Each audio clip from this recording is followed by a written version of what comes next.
hanyuma Yobi yishura avuga ati iyo baba boshoboye gupima akabonge kanje intuntu yanje bakayigera hamwe ku munzani.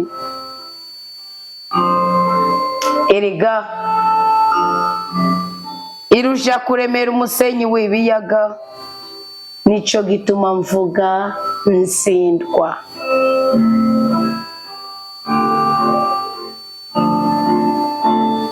Ngako imyami yamushobora byose turi kumwe, none imwe muzanje izikwega ubumara bwayo.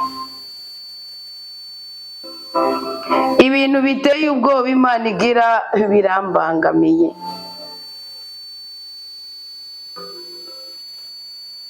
Yesu Kristo mukunzi mwiza, mu buzima bwacu tubayemwo turagushaka, turagukeneye kugira ngo duhore hafi, uturenganure udukize indwara, udutandukanye n'intuntu n'intimba, uduha amahoro, dushobore kuronka ubuzima buri mwakanyamuneza. Turagukengurukiye cyane Yezu, kuko turi bazima kubw'amaraso yawe meranda y'agaciro ntangere. Ayo maraso ni yaduhesha umugisha, tukaba twimanywe ubutatubwira n'Imana imwe rudende, mukatwima abarozi bo kuri iyi si, mukatwima abapfumupfumu, mukatwima abambuzi, mukatwima abasuma, mukatwima abanyonyezi, mukatwima amaboko y'abicanyi. Uyu mugoroba turi kuninahaza izina ryawe Yezu, kuko niryo zina ryabumbabumbiwe mu bwiza byose. Iki gicaniro nicyo gusengana n'umuntu ageze ku rwego rwo kwidodomba kubera ibyago n'amakuba ariko arabona mu buzima bwiwe. Igitabo cya Yobu mu kigabane cya 6 kiratweretse ko Yobu hari ikiganiro yagiranye na Elifaze ubwa mbere, kandi icyo kiganiro kikatwereka ko ububabaye ari wamenya ububabare bwiwe. Yobu yageze ku rwego avuga ati ibi Imana iriko irakora birambangamiye cyane. Yesu Kristo mwongere w'imisa w'imitima yacu. Yesu Kristo gahimbare kacu dukeneye kuri iyi si. Wowe wagendanye nawe atigeze yikorera amaboko. Hari abantu bagaze ku rwego rwo kuvuga ati nimba ari Imana yabombabonge, iki gihimba ni ikinsubirize kubw'umubabaro mfise ingirira ikigongo. Hari abakristo bageze ku rwego rwo gusenga bavuga ngo iri zina ndambiwe naryo, kigisuzuguriro ndambiwe naco. Suko banse kuba bari ingumbi, ahubwo nuko bazi ko hari intambwe bategereza kuba bageze ko, kandi iyo ntambwe igahesha amashimwe Imana kandi igahesha agahimbare imishaha y'ababibarutse. Suko banse kurambira kuri isi y'abazima, ahubwo nuko bababaye, baratunduye, barabundabunda, babanza kuremenanya, babanza kubesha kugira ngo imitima yabo imare kabiri cyangwa bashobore kurengana. Barugarijwe n'amadeni, bugarizwa n'imikoshi n'imivumo, bugarizwa n'umwuka wo kwihenda, bugarizwa n'umwuka wo bikora uko babyumva, ariko birangira shetani ibateranye n'ibyago. Ndaje gusenga kuko mfise ibyizigiro, mfise amashimwe ko byarangiye Yobu arangije neza. Byarangiye Yobu avuze ngo nzi yuko ushoboye byose, atagishobora guhindura umugambi wawe, unani gishobora kunesha ukuboko kwawe. Ibyo ushaka nibibe muri jewe, ukamanya guhora ku ngoma. Uko Yobu yatuye akishura, hari umukristo akabonge kamaze kwica umutima wiwe kubera ubugwayi n'ibisuzuguriro, kubera agahinda n'ubukene, kubera imibabaro n'ugutaga, kubera agacinyizo n'ubugomba. Uwo mukristo aje yarihebye, aje yaratuntuye, avuga ngo intuntu yanjye uwo yigera ku mwunzane ngo yosanga isumbye uburemere imisenyi yo mu biyaga byose bigize isi. Aya matone y'intuntu Yezu yatwikorerera.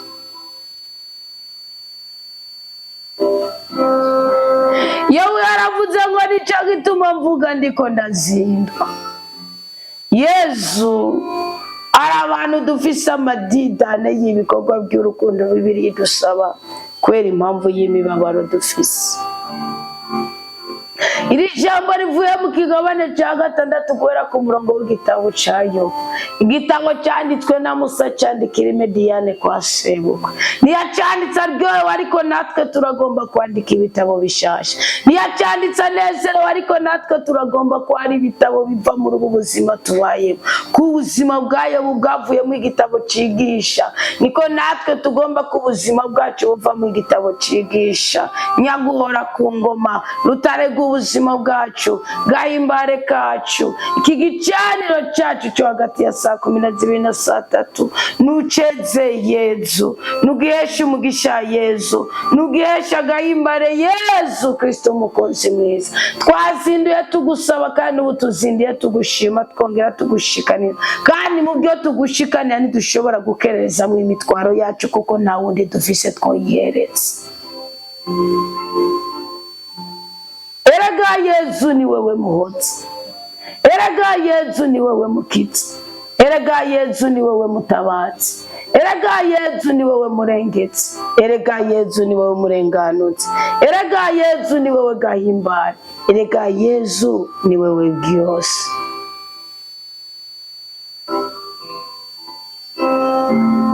Yezu mukunzi mwiza, Yezu muziranenge, Yezu mushobora byose.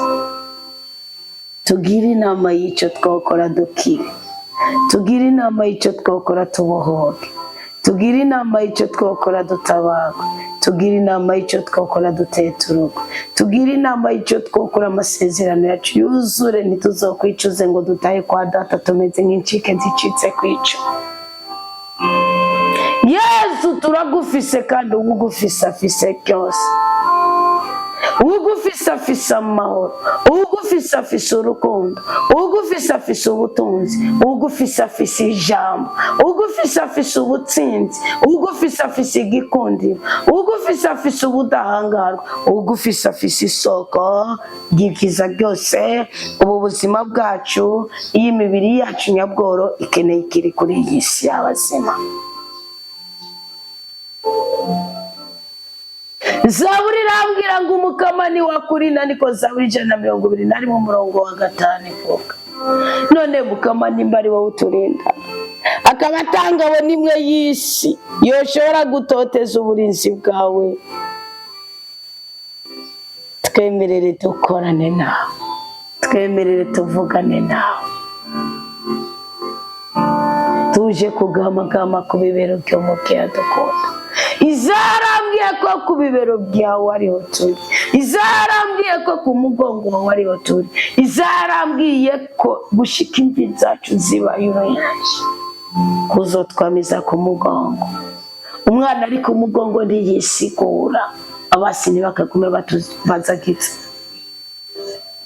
Umwana ari ku mugongo ntasabwa akarangamuntu, umwana ari ku mugongo ntatanga ikori, umwana ari ku mugongo ntahohoterwa, umwana ari ku mugongo ntananizwa n'urugendo. Twigarurira abahungu n'abakobwa bawe papa, mu izina rya Yesu Kristo. Zaburi irambwira ngo Imana niyo gatutu kawe. Hari izuba rishingiye kuduhindanya imitima yacu ryamaze kutwakira. Hari izuba rishaka gutobora imitwe yacu dutakaza agaciro n'ubudahangarwa ryamaze kutwakira. Ryavuye hehe? Twarabisobanukiwe, ryavuye ku myaka twamaze tubayeho tugusenga ariko tukuryaryanya. Tubabarire rwose ntutuzize icyo tutari tuzi. Ubu ko twafashe umwanzuro wo kutakuryaryanya papa, duha umugisha tubereye, duha umugwizo dukwiriye. twarabisobanukiwe aho byavuye mu bisokuru bibi n'ibyaha bakoze n'akarenganyo bagize n'ubwicanyi bakoze n'amaraso basheshe. None papa ubu ngubu none ko watubwiye ko wisobanukiwe utamuzomuziza ibyaha bya se cyangwa bya sekuru, tugirire ikigongo duhumugisha. Imigisha bataka bakabwe turagomba kuyikabakaba.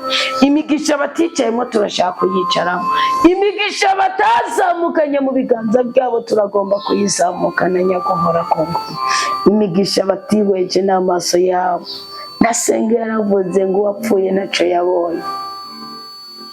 Hari iterambere atabonye ariko riraza uyu munsi. Yaravuze ngo atabonye umusore yambaye akajinisi n'agasupresi.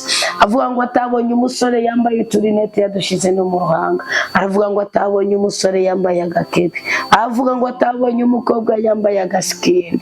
None mukama natwe duha ibinezero umutima wacu bishingiye ku nyungu y'ubwami bw'Imana.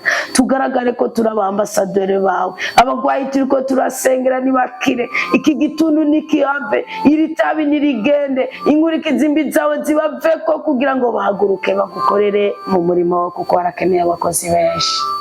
Dawe Yesu mutima mweranda, dutandukanye n'ubwirabetsi kuko twasanze ari gisaka twamaze kwishiramo gisakuriza muri twebwe byanga ko duhagarika ibirenge byacu mu kuri kw'amasezerano, kandi ari honyine hadufasha ku ibyo kurya byose watugeneye mu gihugu waduhaye kuvukiramwo, tuzobivotora tukabirya kandi tukayimba tukagira umutima ugushima. Twaririye ku ndambi ntitwatora kabiri, turira ku ndambi ibishishitira twangiritsa, turira ku ndambi ibitigu birabyimba, turira ku ndambi diyabete ziraza. Twarabisobanukiwe ko kugira umutima wagutse ukwigwamwo abandi, kugira umutima wubaha kandi ushira mu ngiro itegeko rya rudasumbwa ko ari wo mugisha twagenewe duha iyo migisha. Iyo migisha twaragusezeraniye ko nudupfumbatisha tutazongera kukuryagenya kuko twasanze uri umugabo wo kwizerwa, uri umugabo wagusengerwa mu kuri no mu mutima kuko nturenganya kandi nturobanura ku buto n'ubufise umwete wo kukurondera uramwiyereka. Tunezereze papa, tunezereze gahimbare kacu, dushire mu gatutu ibihungabanya amarangamutima yacu biduhige butubura. Murozi natera yitere wenyene ubwiwe, murozi natera tetegwe kandi natwe duteturwe mu makuba y'ubwoko bwose. Hame buryo bwacu dusasagare kandi dutotare nk'igiti gitewe ku mugezi w'i Lebanoni. Ntukemere ko kumutaga izuba ridutobora ubuhanzi, ntukemere ko ukwezi ko mw'ijoro kumurika amakosa yacu. Turinda akabi kose nyaguhora kuko rinda ubuzima bwacu, rinda abakiri mu ngendo zitandukanye, urinda bariko barataha kandi kuva ubu no mu myaka yose duhore mu biganza byawe.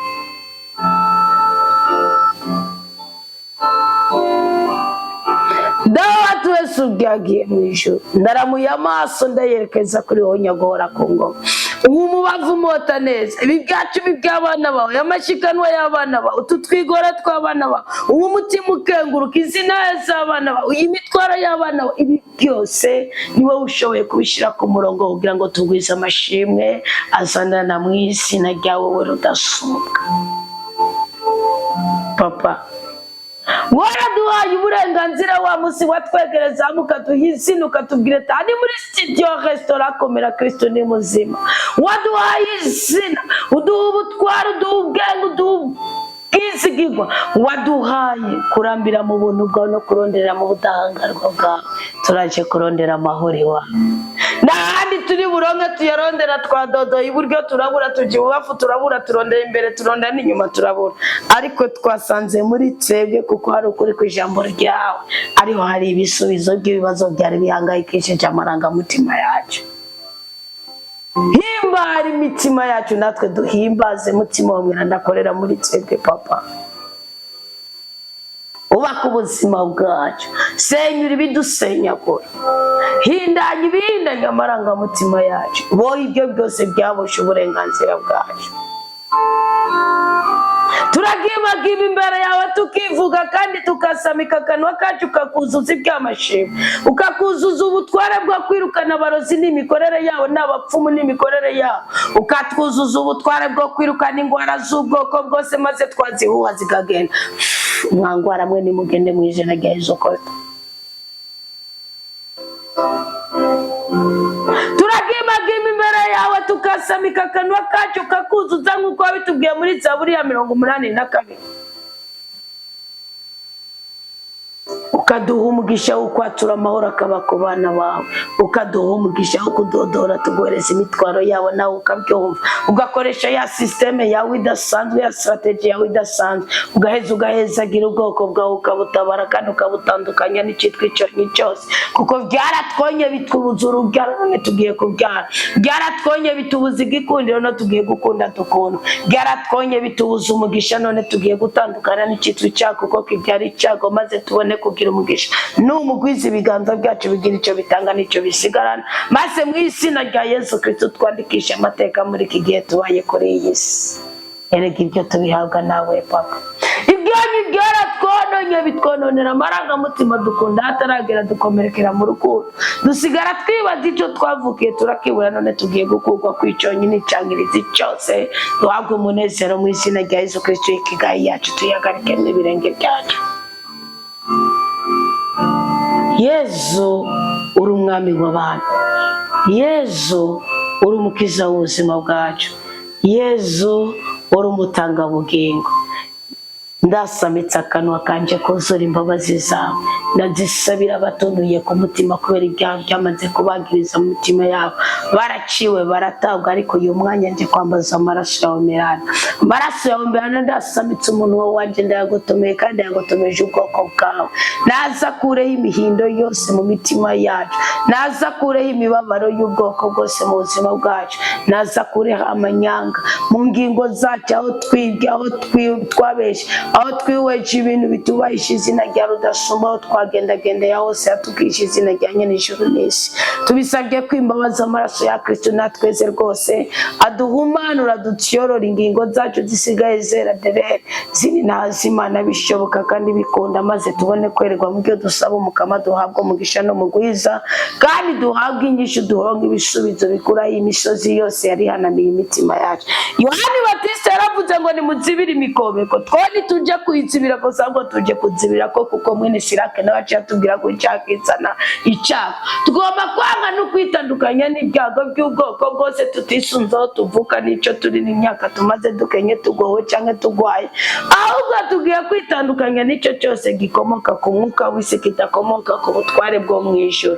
Mana Data mushobora byose, we Yehova Shama, tura mu mitima yacu, uduteture kandi uduture ibyari bituremereye, gutyo tubone kwagukirwa mu byo dukora, mu byo tuvuga no mu migambi yacu ya buri munsi.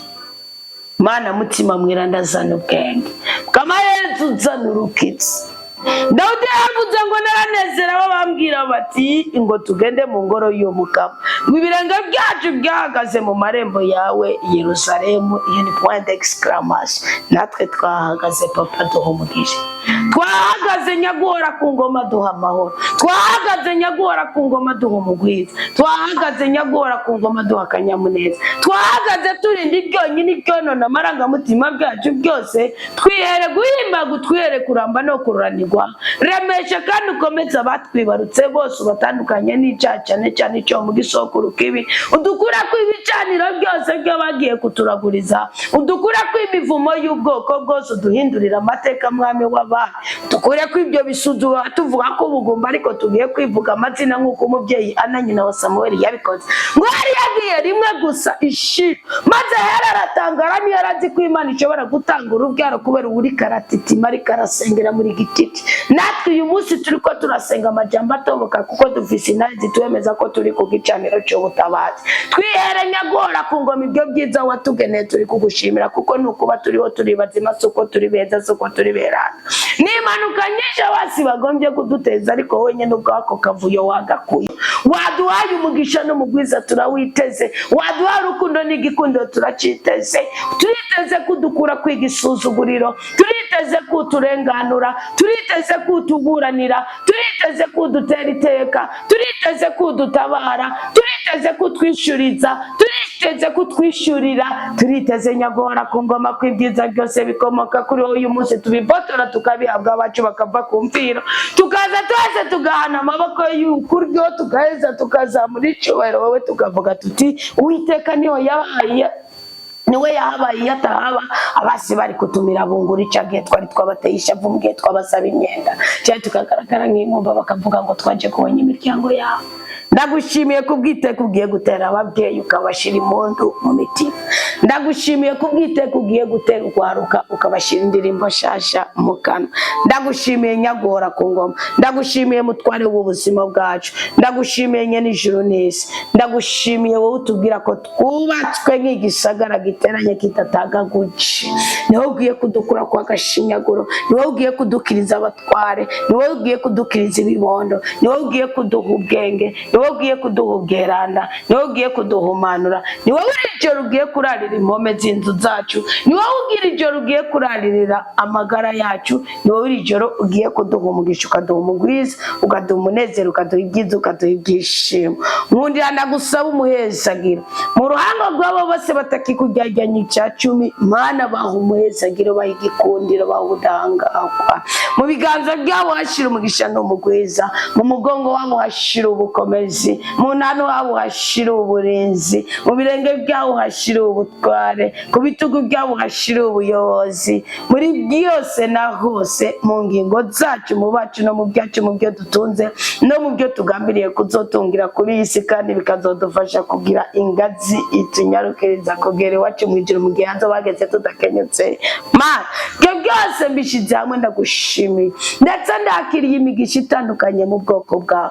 Uwasenza gusaba urubyaro ngushimiye ko urumuhaye, uwasenza gusaba amagara meza ngushimiye ko yamuhaye, uwasenza gusaba umutahe ngushimiye ko umuhaye, uwasenza gusaba gukugwa kwiga isuzuguro cy'indwara ngushimiye ko umukijije kandi ubandanye umukiza, uwasenza gusaba gucirishana no kudahwishana muri mu gushimiye ko muretse akadawa, gushimiye ko muretse akadawa, gushimiye ko muretse akadawa. Uwasenza gusaba kumuguruka umugongo we yamarika ariyabira, gushimiye ko bimukoreye ukamubohora. Uwasenza gusaba igikundiro ngo umushimiye ko umuciriye akanzu. Uwasenza gusaba urugo ngushimiye ko ugiye kugubaka wowe nyene ukarushira ku mugaragaro, tukarubona kandi tugakenyera tukarubyinira, kuko mu ijuru hazoba havuze impundu no ngaha ku isi akavuga impundu.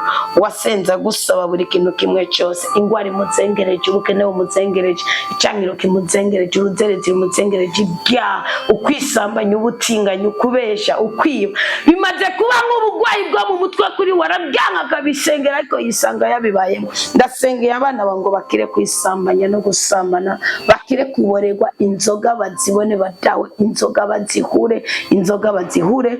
Ni mu izina rya Yesu Kristo natuye neza ku buzima bwacu. Ngashima kubw'Imana yadukoreye no kubyizodukorera, ngashima kumburanira kiratuburanira n'ubwe nizoturenganura, ngashimira ku mahame y'ubwami bw'ijuru ari gukorera muri twebwe, kandi ngashimira Imana ku ngabirano yo kwigisha ijambo ry'Imana igiye gutangira muri muvukano wa Studio Restaurant Komera Kristo ni muzima.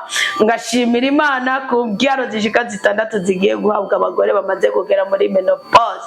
None Mana nyagora ku ngoma, duhezagire, duha umugisha, duha umugwiza, duha umunezero, turinde kubabara, utwagure imbibe, uduteture mu makuba y'ubwoko bwose, maze natwe iyo migisha tuyakiriye, nibe ku mutwe wacu gusibe mu ngingo zacu zose, tugire umunezero, tugire ibyiza n'ibyishimo, kandi tukwemere kutazoguhemukira, tukwemere kutazokuryajyanya. Igihe cyose uzonezereza ubuzima bwacu, tuzokuzanira ishikanwa ry'amashimwe. Igihe cyose uzopfumbatisha ibiganza byacu, tuzokuzanira icyacumi, tugusubirize mu nkoko urushizeho kuduha umugisha n'umugwiza. Amen, amen, amina, amina, aleluya. Gira umugisha muri abana b'Imana, kandi mwature ko muhiriwe, kandi ubuhirwe bw'Imana bubaze koko mwabwemanze. Twaraheze giyo tweshyikiro ryiza.